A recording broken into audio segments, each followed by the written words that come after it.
This for any individual earthquake will have lot of sporadicity.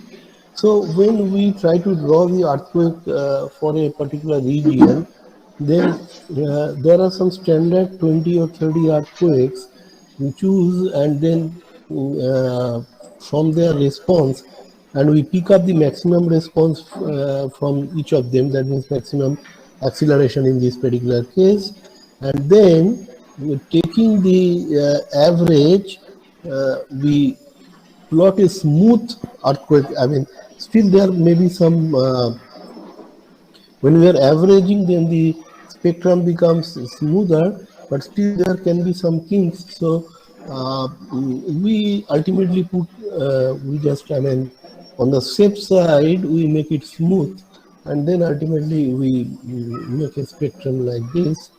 And so various codes have adopted the spectrum like this. This is the spectrum which is adopted by IS 1893. I have conveyed all of you that you should get IS 1893.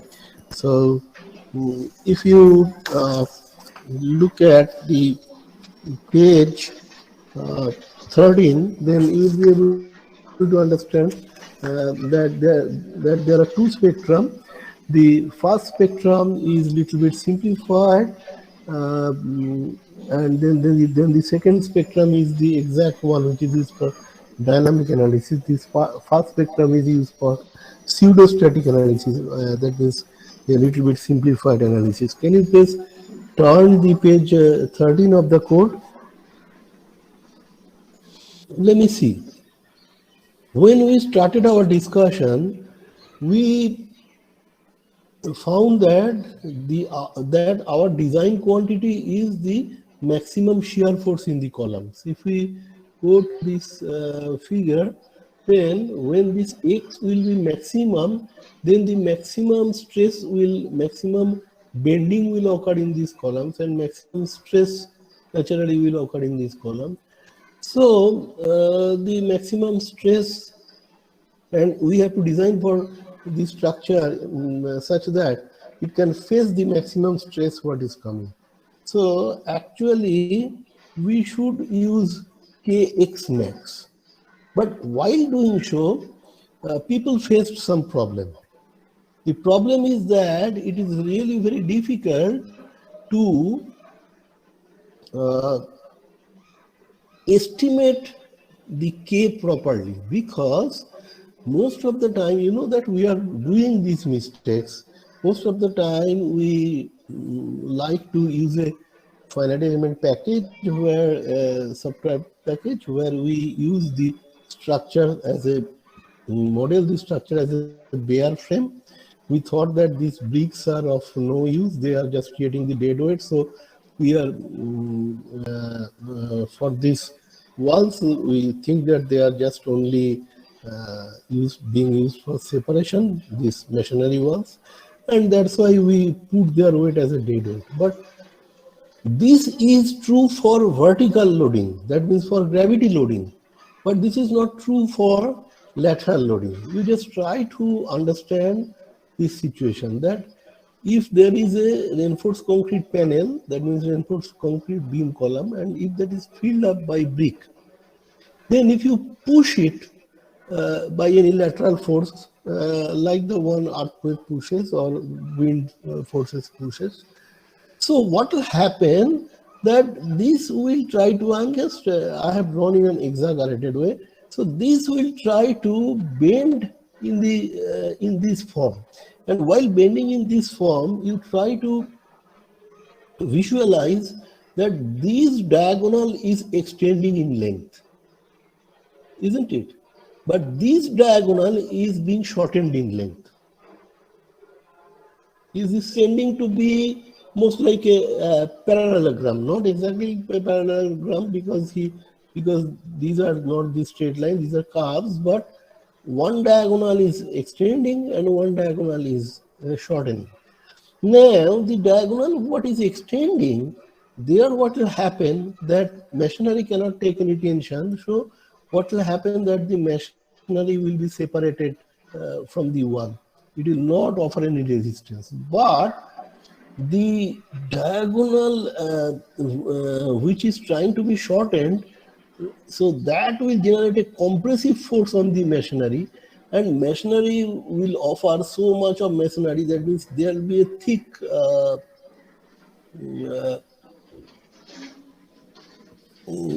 diagonal frame-like behavior, diagonal member-like behavior, and so effectively this will behave like this. And this can be calculated mathematically, that what is the equivalent compressive diagonal strut which we use so that we can take care of the effect of the brick. Okay, and more research is going on that. So it is felt that, and in fact, it has been seen that if you don't take the effect of these walls, then your stiffness is what you are getting. That will be, that even be 50% of the actual. So if you get the 50% of the actual stiffness, that means your period will increase. And if your period increases, then what will happen? All these spectrums are, for larger period, you will get a lesser ordinate. Okay, and if you get a lesser ordinate, then naturally your design will be underestimated. So then people think that, in fact, even from that, even apart from the diagonal wall, each and every element, say a heavy pipeline is coming vertically. Say what is happening now, I am sitting in that 15-story building, which you people have seen that being constructed. So it's a very high building, therefore the pipelines, they are heavy pipelines. So heavy iron pipelines, they will also contribute to the stiffness. But to how much they are contributing? There are many elements which are contributing to the stiffness. It is very difficult to exactly estimate that, because there is no actual way. But on the other hand, if we try to find out the mass, we can make an exact calculation, because we know all the material density, what is being used, and how much quantity they are being used, that also we know. And so we have to make a very big table, and we have to calculate the quantity, to say how much of mortar is used, how much of say this kind of uh, pipelines are used. So we have to calculate the total quantity, and we have to multiply them by density, and so we'll have a fairly accurate estimate of mass. While for stiffness, we can even 50% away. Therefore, people thought that, well, x double dot max, x max may be expressed as omega square into x double dot max. Because if you consider a kind of a, just for the simplicity, uh, actually this is an approximate relationship. So if we consider that x max is when velocity will be maximum, then its derivative, when displacement will be maximum, then its derivative will be zero. That means velocity will be zero, and then again the acceleration will be maximum. So people thought that, well, uh, instead of doing stiffness into maximum displacement, if we do it mass into maximum acceleration, then that will give us an accurate value. This is a very subtle point. Nobody explains where it is very clearly written. And in fact, I could have shown you that why it is more correctly valid, because you see that in this equation, this 2 zeta omega x equal to almost, this is very small value, because zeta equal to for steel building 0.02, and for reinforced concrete steel building 0.02 and reinforced concrete building 0.05. Therefore, uh, even if we neglect the damping, then x double dot plus x double dot plus UG double dot uh, plus omega square x equal to 0. That means if we take the omega square x on the other side, and then take the magnitude of the both sides, then the x double dot plus x double dot plus UD double dot, that is the absolute acceleration, that is equal to mostly omega square x max. So that is why they thought that even the contribution of damping term is not very much, and that too we are considering in the maxima minima condition. That means where both displacement and the second derivative acceleration will be maximum.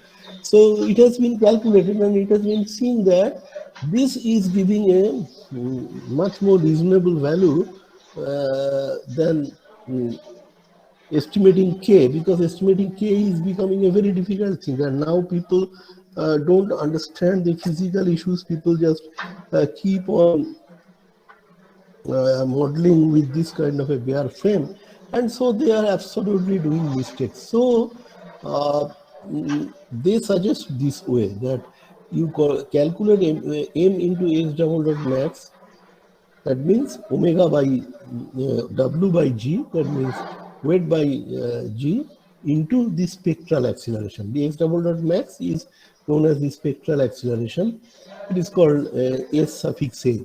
Similarly, maximum displacement is called s suffix d, that we have discussed in the last class. So that is the reason why the acceleration spectrum is used, because otherwise, logically, if one thinks, we should try to plot x max, and then we should try to multiply x max by k, and then only we should get the maximum shear. But because of the fact that k is really very difficult to estimate, and we may underestimate by even 50%, therefore it is much better to use this formula, the formula v equal to w into SA by g.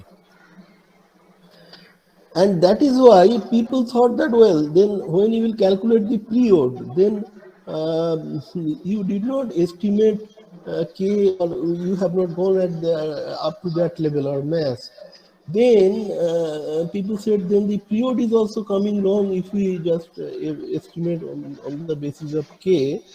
Yeah, so what has happened, that a large number of buildings, maybe about 1,000 buildings, were instrumented in California, and then their ambient vibration measuring. That means every time there's vibrating, I mean, because of some dynamic movement, maybe a car is moving, or maybe, so some ambient vibration is taking place, very feeble, and there is a sensitive instrument which picks up the vibration at various stories, and then it makes fast Fourier transform, and then it gets the fundamental frequency.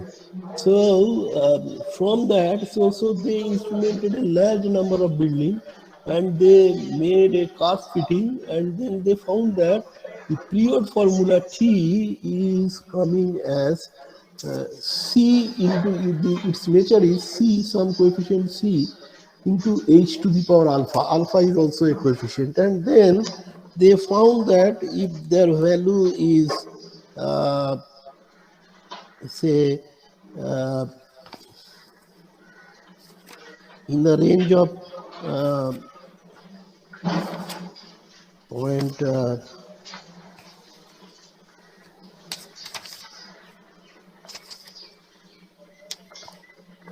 0.75 to 0.85, then they will, sorry, 0.075 to 0.085, then they will have a reasonably good estimate. And you see, you can go to page number 21, and then alpha can be 0.75. So this will, so initially you calculate the period, because if you initially don't calculate the period, you cannot use this curve, because this curve is period dependent. So initially, and they found that this period is more or less close to the actual period, while the period what we calculate from finite element method, I mean most of the people are doing, the industry also, they are wrongly doing it. Gradually now this knowledge is percolating, as many people like me, when delivering the seminar, they are explaining. And then perhaps STAD is also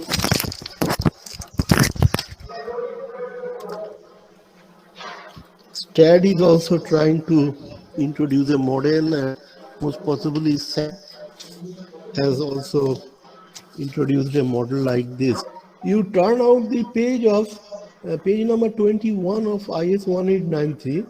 There you will find that an empirical formula T is given as 0.07 h to the power 0.75 for reinforced concrete moment resisting frame building, 0.08 h to the power 0.75 for RC steel composite MRF building, and 0.08 MRF means it's having moment resisting frame, and 0.085 h to the power 0.75 for steel MRF building. Okay, that means if for steel it is highest, the period is highest, for RC it is lowest, and if it is a mixed type, that means some RC beam and some RC members and some steel members are used with moment resisting frame, then it is 0.08, the coefficient C. So that is why finally the base shear is calculated as AH into W, where Z is the zone factor. That means initially there is a map where whole country is used in different zone, and say near Himalaya it is zone 5. So the value what is obtained, that is jagged up by a higher factor 0.36. Similarly, for zone 2 is for a lower factor 0.01. So on and so forth. You are being able to see in the screen that what is the zone factor Z for different, for 4 zones available in the India. Zone 1 is eliminated, and intentionally we did not. We are renamed it as zone 1, 2, 3, 4, because whenever people are seeing that zone 1, it has already, for a long use, it has already embedded in the mind of the people that zone 1 is earthquake free. So since until and unless for next 5-10 years it will remain as zone 2, so that there cannot be any mistake on the part of the practicing engineer. At least zone 2 means a kind of psychological feeling that zone 1 means well, no threat of earthquake, so there is no need of earthquake design. That will gradually be wiped out, and then possibly again it will be renamed. And then I is the importance factor. It is wrongly written here. R is the response reduction factor, which we will discuss. It is a reduction factor depending on how much nonlinear behavior we are allowing, how much ductility is available. So this concept we'll discuss later on.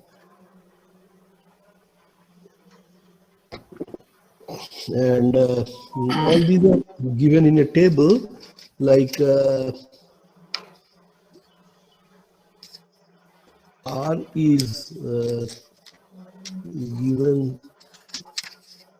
So in the response spectra method, so this is the one we are considering when we are going for dynamic analysis.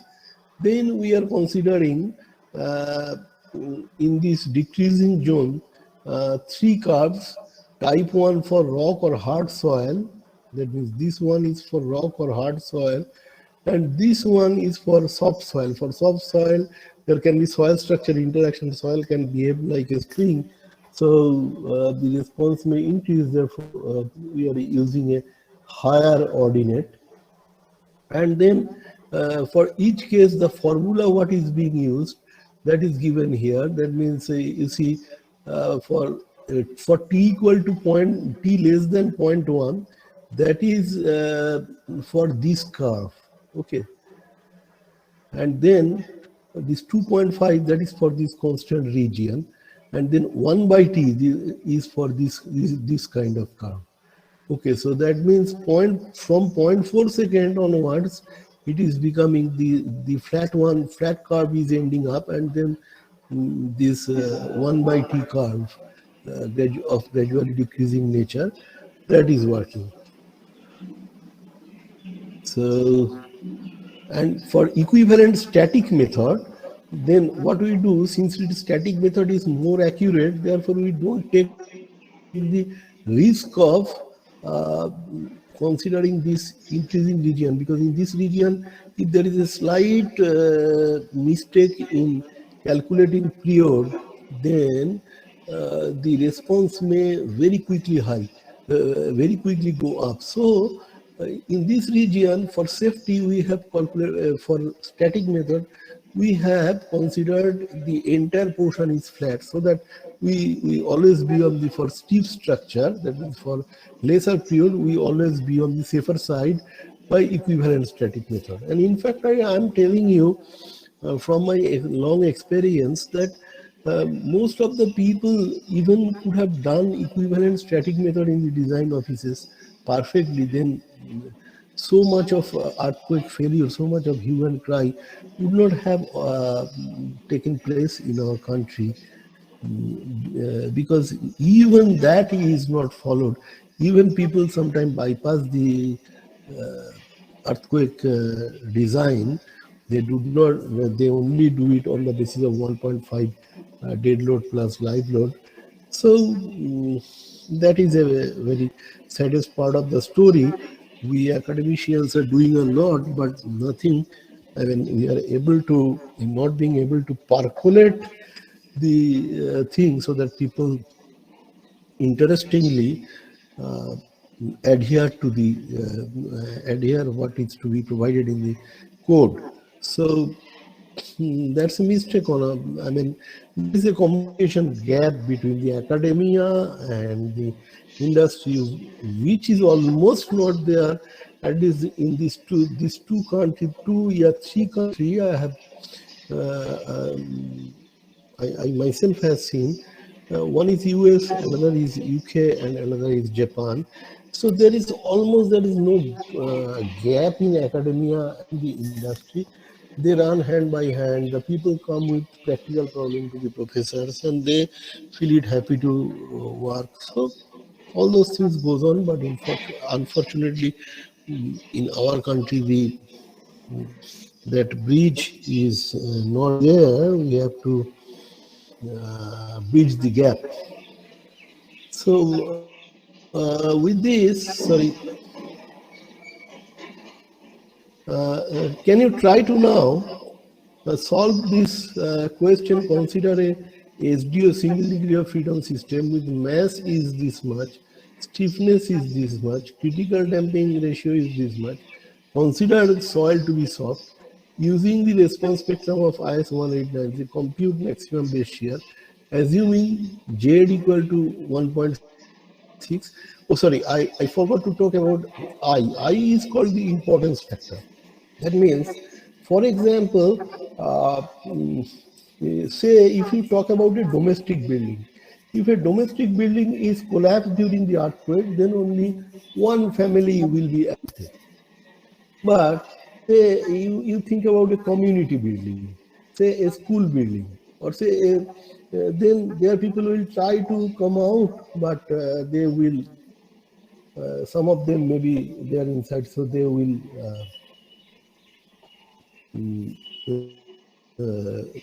they will be affected by the effect of earthquake if the structure collapses.